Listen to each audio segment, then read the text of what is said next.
Oke, assalamualaikum warahmatullahi wabarakatuh. Ketemu lagi di channel YouTube Rasita Official. Nah, hari ini aku mau ngucapin terima kasih sama kalian semua yang udah subscribe YouTube aku dan sudah mau menonton konten-konten yang ada di YouTube aku. Jadi buat kalian yang belum subscribe, silahkan subscribe sekarang juga. Oke, sesuai request kalian yang udah aku post di Instagram aku, bahwa kalian menginginkan aku membahas mengenai hantu yang ada di Indonesia. Hantu yang ada di Indonesia itu tentunya sangat banyak dan beragam.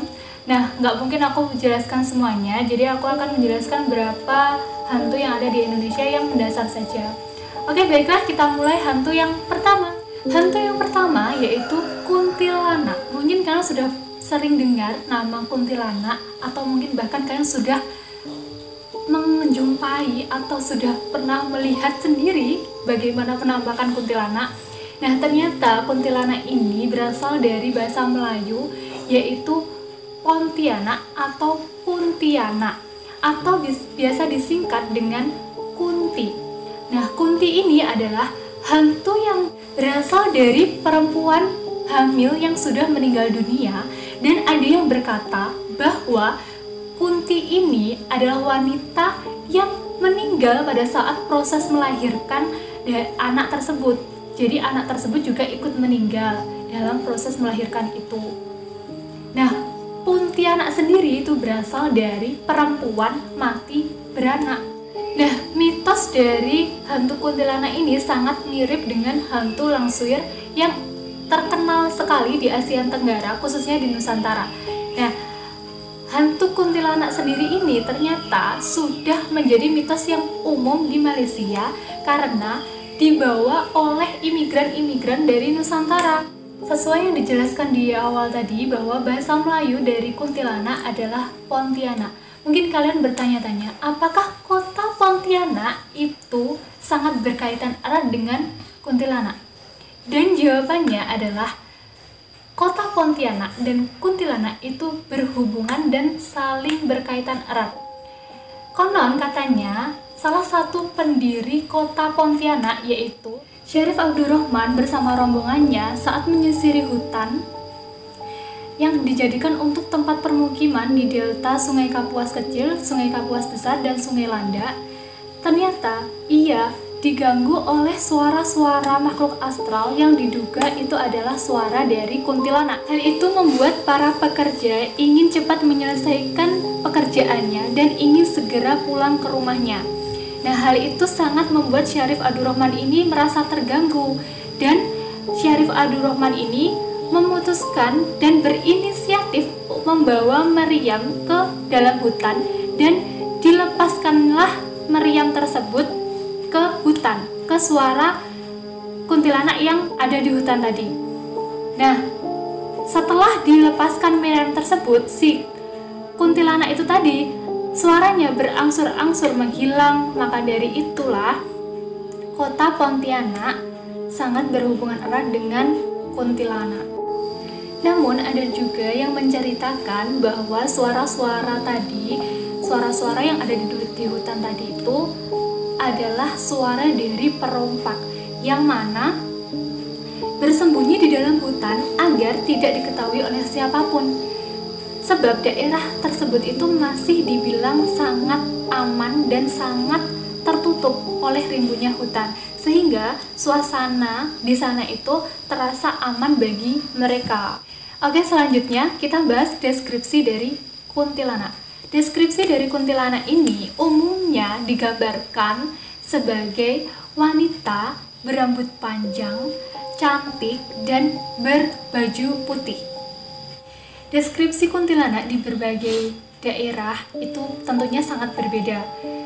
Di Melayu, kuntilanak itu digambarkan atau dideskripsikan sebagai wanita cantik dengan tubuh belakangnya itu yang berlubang. Kuntilanak di Melayu ini digambarkan sering meneror penduduk kampung untuk menuntut balas dendam. Nah, saat kuntilanak ini datang, pasti diiringi dengan aroma harum dari bunga kamboja. Dan konon katanya, seorang laki-laki yang tidak berhati-hati, maka ia akan dicelakai oleh si kuntilanak tersebut. Sedangkan di Malaysia, kuntilanak digambarkan membunuh mangsa dengan cara menghisap darah di bagian tengkuk, seperti vampir. Jadi di Malaysia itu kuntilanak digambarkan seperti vampir. Agak berbeda dengan gambaran orang Melayu tadi, bahwa kuntilanak di tradisi Sunda itu digambarkan tidak memiliki lubang di punggungnya. Jika memiliki lubang di punggungnya, menurut orang Sunda itu adalah sundel bolong. Kuntilanak konon juga suka bersemayam di pohon, contohnya pohon waru, atau biasa populer dikenal dengan pohon waru doyong. Nah, selanjutnya menurut kepercayaan masyarakat. Kepercayaan masyarakat di Jawa itu mengatakan bahwa apabila orang hamil saat berpergian jauh harus membawa benda-benda tajam, contohnya itu gunting, paku, atau jarum, agar tidak diganggu oleh si kuntilanak ini. Dan biasanya saat kalian melihat bayi, itu pasti di dekatnya bayi itu ada jarum, gunting, kemudian benda-benda tajam yang lainnya yang diletakkan di samping bayi. Hal itu juga dipercaya bahwa bayi tersebut tidak akan diganggu oleh kuntilanak, dan kuntilanak itu tidak akan berani mendekat si bayi tersebut. Berdasarkan kepercayaan dari masyarakat Melayu, bahwa benda tajam seperti paku itu dapat digunakan untuk menangkal si kuntilanak ini. Biasanya benda paku ini bisa ditancapkan di lubang leher si kuntilanak ini. Nah, berdasarkan kepercayaan masyarakat Indonesia yang lainnya, bahwa untuk menancapkan paku ini bisa dilakukan di bagian ubun-ubunnya si kuntilanak tersebut. Katanya itu dapat menangkal kuntilanak itu agar tidak datang kembali. Nah, sedangkan menurut kepercayaan agama Samawi, Islam, Nasrani, dan Yahudi, kuntilanak ini termasuk jenis golongan jin kafir atau setan. Di dalam Islam, kuntilanak termasuk golongan jin yang berjenis hafaf atau jin yang suka menakut-nakuti manusia dan suka mengaku-ngaku menjadi manusia yang sudah meninggal. Dan ada pun cara yang dilakukan menurut kepercayaan agama Samawi untuk menangkal si kuntilanak ini dengan cara berdoa terlebih dahulu sebelum kalian bepergian, dan juga selalu ingat ibadah kepada Sang Pencipta. Nah, itu tadi adalah penjelasan mengenai hantu kuntilanak. Selanjutnya, saya akan memberikan cuplikan video kuntilanak yang sudah terekam oleh kamera.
Masuk. Masuk sih, Nur. Masuk, Nur. Relek wah. Masuk dulu.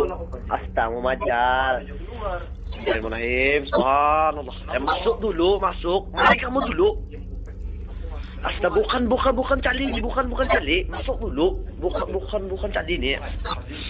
Bukan cali, kamu lihat dulu. Jangan dulu. Oke, hantu yang kedua yaitu pocong. Pocong adalah hantu yang dikenal sebagai hantu guling, atau di Indonesia dikenal juga sebagai hantu bungkus.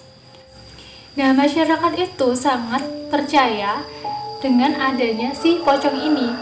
Nah, masyarakat juga beranggapan bahwa pocong ini adalah bentuk protes dari seseorang yang sudah meninggal karena ikatan di kain kafannya itu belum dilepas. Menurut kalian, gerak dari si pocong itu sebenarnya melompat-lompat atau bagaimana? Yang kita tahu, gerakan si pocong ini di dalam film-film, khususnya di film horor, itu biasanya kan meloncat-loncat.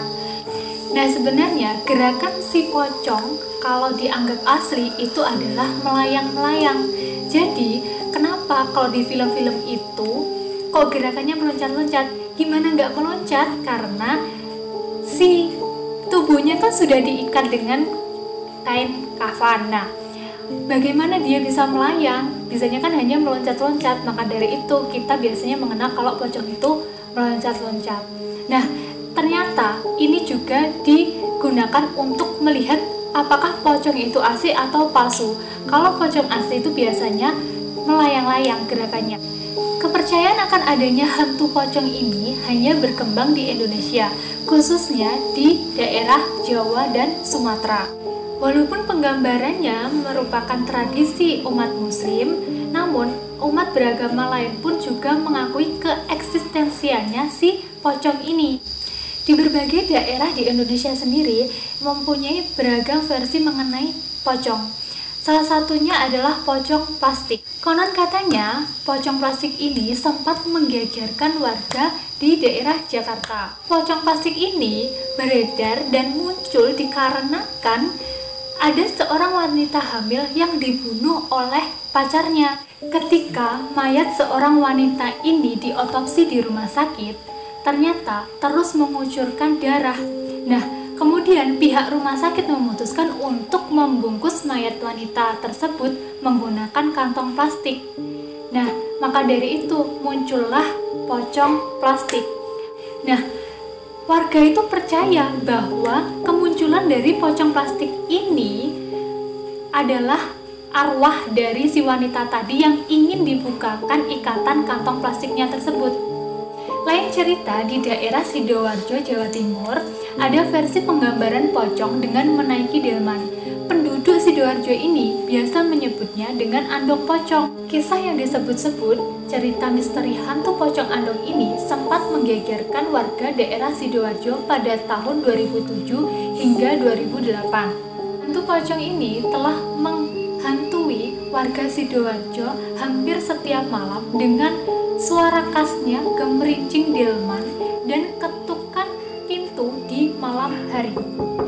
Namun ada yang berkata, menurut warga setempat, asal-usul pocong andong ini berawal dari dua pengantin baru yang tidak direstui oleh kedua orang tuanya. Kemudian pada saat menaiki delman, dia mengalami kecelakaan. Nah, dari situlah muncul pocong andong. Namun ada beberapa masyarakat yang beranggapan bahwa pocong andong ini adalah bentuk dari makhluk gaib lainnya. Nah, semua kembali lagi kepada kalian antara percaya atau tidak percaya. Itu tadi adalah penjelasan sedikit mengenai si pocong. Nah, ini saya memberikan beberapa cuplikan video si pocong yang terekam di kamera.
Selanjutnya adalah hantu yang ketiga.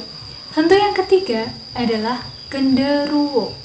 Dalam bahasa Jawa, pengucapan genderuwo ini adalah salah satu jin atau makhluk halus yang bertubuh mirip kera, sangat besar, sangat tinggi, dan di sekujur tubuhnya ini diselimuti oleh bulu-bulu atau rambut-rambut yang halus.